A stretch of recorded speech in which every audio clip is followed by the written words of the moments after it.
Hi, to enable and disable call forwarding on iPhone 16e, firstly we are going to start with opening settings and finding phone app.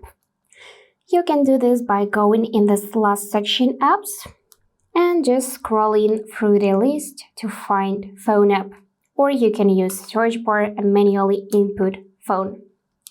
So right now find calls category, and in this list you should see call forwarding. Give it a few seconds to load. And now, if you can see that the switch is white, then call forwarding is turned off, like in my case.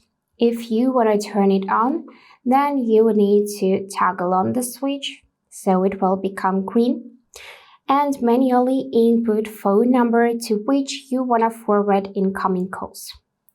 So click here and manually input phone number. And when someone will be calling you and you'll be busy at the moment, this call will be forwarded to the phone number which you selected here. And then you can save changes using this back arrow. And again, to disable, just toggle off the switch like that. That's it for today. If this video was helpful, please subscribe, like, and comment. And I wish you all the best. Bye bye.